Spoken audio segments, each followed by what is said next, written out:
સંસારના રચયિતા તરીકે પૂજાય છે પરમપિતા બ્રહ્માજી, પરંતુ દેશભરમાં માત્ર 2 જ મંદિરો આવેલા છે કે જ્યાં બ્રહ્માજીની સ્થાપના કરાઈ હોય. તો આવો દર્શન કરીએ સાબરકાંઠાના ખેડબ્રહ્મામાં આવેલા બ્રહ્મા મંદિરના, કે જ્યાં સાવિત્રી દેવી અને ગાયત્રી દેવીની સાથે બિરાજિત છે સંસારના પરમપિતા. તો આવો દર્શન કરીએ બ્રહ્માજીના આ ધામના.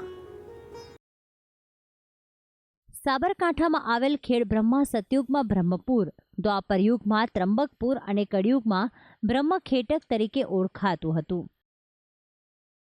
એક માન્યતા અનુસાર શિવજીના લગ્નમાં દેવીના રૂપથી ક્ષણિક મોહભંગ થયેલા બ્રહ્માજીએ પાપ મુક્ત થવા માટે આ સ્થળે યજ્ઞ કરેલો. 16 દરવાજાવાળી સુંદર નગરી ભગવાન વિશ્વકર્મા પાસે બંધાવી હતી. યજ્ઞમાં સાવિત્રી દેવી રિસાઈ ગયેલા એટલે દર્ભકન્યાને ઉત્પન્ન કરીને તેમની સાથે બેસી બ્રહ્માએ યજ્ઞ કરેલો. ત્યારબાદ સાવિત્રી દેવી આવી જતા બંનેની સાથે રહીને યજ્ઞ સંપન્ન કરેલો. અને એટલે જ ગર્ભગૃહમાં ભગવાન બ્રહ્મા, સાવિત્રી દેવી તથા ગાયત્રી દેવીની મૂર્તિ સ્થાપિત કરેલ છે.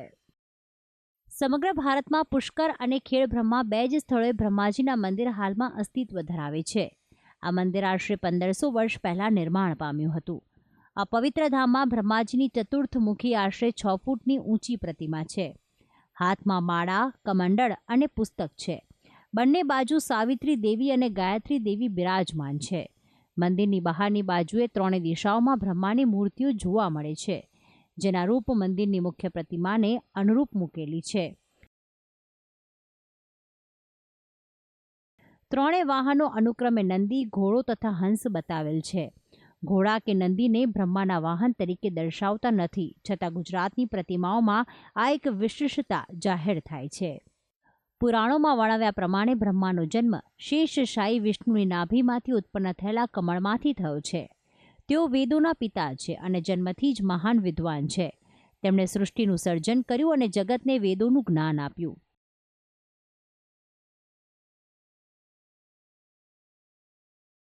કમળ ખુલતા જ તેમણે પોતાની આજુબાજુ શું છે તે જોવા 4 દિશામાં માથું ફેરવ્યું. તેથી તેમની 4 દિશામાં 4 મુખ છે, જેથી બ્રહ્માને ચતુર્મુખ બ્રહ્મા પણ કહેવામાં આવે છે. ઘણી વખત એક હરોળમાં 4 મસ્તકવાળી છબીઓ પણ જોવા મળે છે. ઇતિહાસ એવું કહે છે કે આખા ભારત દેશમાં શ્રી બ્રહ્માજીના પુરાતન ફક્ત 2 જ મંદિર આવેલ છે. એક શ્રી પુષ્કરજીમાં તથા બીજું ખેડબ્રહ્મામાં છે, જેમાં બ્રહ્માજીની મૂર્તિ 6 ફૂટની છે.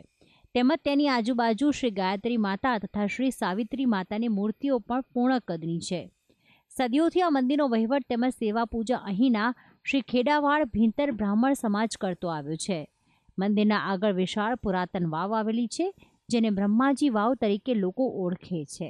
આ યજ્ઞ કાર્ય માટે જે બ્રાહ્મણો અહીં આવીને વસ્યા, તેમણે બ્રહ્માજીને વિનંતી કરી, આપ દેવલોકમાં પરત જશો, પરંતુ આપનું સ્વરૂપ અમને આપો. એટલે બ્રહ્માજીએ પોતાની 64 મુખી પ્રતિમા બ્રાહ્મણોને આપી, જે આ મંદિરમાં સ્થપાઈ છે.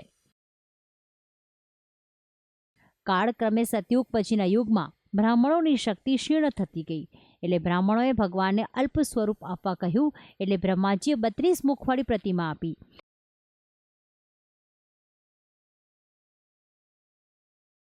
આમ છેવટે 32માંથી 16 અને 16માંથી 8 થઈ અને 8માંથી 4 સ્વરૂપવાળી મૂર્તિ થઈ, જેની નિત્ય પૂજા થાય છે.